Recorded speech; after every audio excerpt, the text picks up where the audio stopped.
Hello everyone, welcome and welcome back to my channel Aparna Unfiltered, where you gets raw, real vlogs.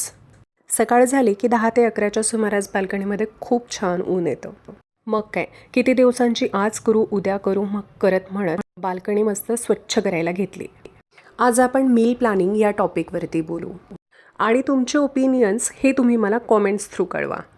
बरेच जण म्हणतात आणि मी video पण पाहिले आहेत, तर डाळ भात भाजी शिजवून ती फ्रीजमध्ये ठेवणं, फ्रीज करून ठेवणं हे मील प्लॅनिंग आहे.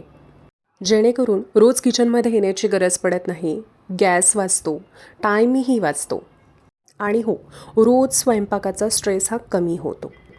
हे सगळं काही आधीच प्लॅन करून ठेवणं, शिजवणं, त्याला फ्रीज करून ठेवणं म्हणजेच खरं मील प्लॅनिंग असतं का? तुम्हाला याबाबतीत काय वाटतं ना, मला नक्की कळवा. म्हणजे थोडासा वेळ एकाच दिवशी द्या आणि पुढचे 7 ते 10 दिवसांचा स्वयंपाक हा तुमच्या फ्रीजमध्ये फ्रीज करून ठेवलेला रेडी असतो. त्यांच्या पॉईंट ऑफ व्ह्यूने ते मील प्लॅनिंग असेल सुद्धा. त्यामधला वेळ वाचेल, प्रत्येक दिवशी मी काय करू, काय स्वयंपाक करू हे कुठेतरी पटतं सुद्धा.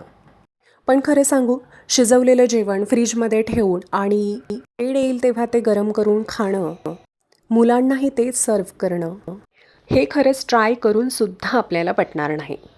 माझ्यासाठी मील प्लॅनिंग म्हणजे जेवण शिजवून ठेवणं, त्याला फ्रीज करून ठेवणं नाही, तर जेवण बनवणं सोपं होईल अशी त्याची तयारी करून ठेवणं.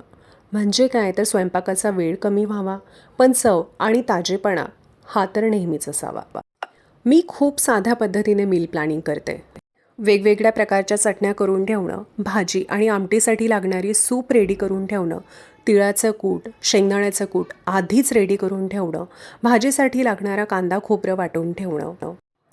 यामुळे रोज सगळं नव्यानं वाटायची गरज पडत नाही. जेव्हा सगळं रेडी असतं ना, तेव्हा भाजी, उसळ, आमटी 15 ते 20 मिनटामध्ये तयार होऊन जाते. ताजे जेवण मिळतं, पण वेळही वाचतो.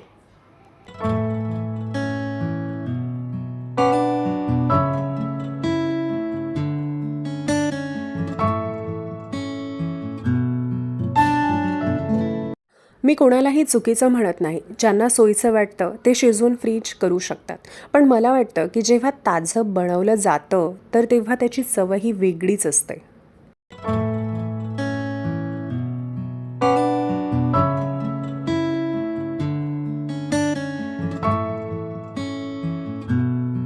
सकाळी लावलेल्या भाताच्या कुकरमध्येच कॅरेट आणि बीटरूट हे देखील कुक करून घेतले. आता मी इथे करते ABC soup. Apple, beetroot, carrot. यामधला ॲपल माझ्याकडे नाही आहे, म्हणून बीटरूट आणि कॅरेटचं सूप करते आहे. उकडवून घेतल्यामुळे याला छान क्रीमी टेक्स्चर येते.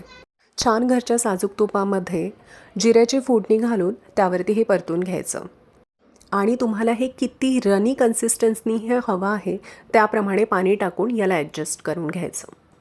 फ्लेवर एन्हान्ससाठी पुदिना घाला, थोडी काळी मिरी पावडर आणि याचा गोडवा थोडा वाढवण्यासाठी गूळ देखील घालू शकता. झालं आपलं सूप रेडी.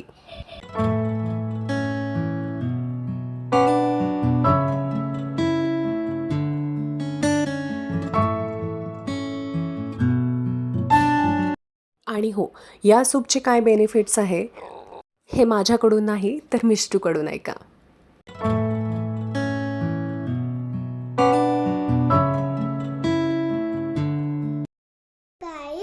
हे सूप रोज प्यायचं आणि हे हेल्दी पण असतं, बीटरूटचं सूप. आणि आहे ना, आपल्याला डॉक्टरकडे जावं पण नाही लागत आणि तुमची स्किन पण ग्रो करणार आणि तुम्हाला स्ट्रॉंग पण ठेवणार. माझ्या मम्मानी बनवलेलं मी घेते, तुम्ही पण आहे ना तुमच्या मम्माचं बनवलेलं तुम्ही पण घ्यायचं. असं नको नाही म्हणायचं. आणि इथे करायची आहे मला ही जवसाची चटणी. ही मिष्टूला पण खूप आवडते, म्हणून याच्यामध्ये मी ड्राय चिली काही घालणार नाही आहे, अगदी रॉ करणार आहे. अशा प्रकारच्या चटण्या तुमच्या पॅन्ट्रीमध्ये स्टॉक असतील तर भाज्यांना देखील सबस्टिट्यूट मिळतं. जवसामध्ये ओमेगा 3 फॅटी ॲसिड भरपूर प्रमाणात असतं. यामुळे हृदय निरोगी राहतं आणि कोलेस्ट्रॉल कमी होण्यास मदत होते. यामधील प्रॉपर्टीज कॅल्शियम, मॅग्नेशियम हाडे मजबूत ठेवायला मदत करतात. चटणीही रोज जरी नाही खाल्ली तरी जेवण झाल्यावरती मुखवास हा आपण नेहमीच खातो. म्हणून तो पण तुम्ही अशा पद्धतीने जवस, सौफ, ओवा, बाकी सीड्स घालून करू शकता. हे पचनासाठी खूपच उपयुक्त आहे. गॅस, आम्लपित्त, अपचनाचा त्रास होत नाही.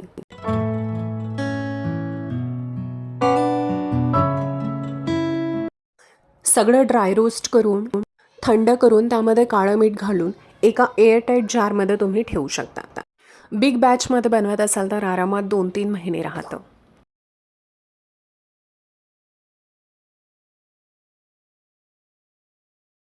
तर तुम्ही पण ही माझ्यासारखी अशी तयारी करून ठेवता का? ठेवत असाल तर कमेंटमध्ये मला नक्की सांगा.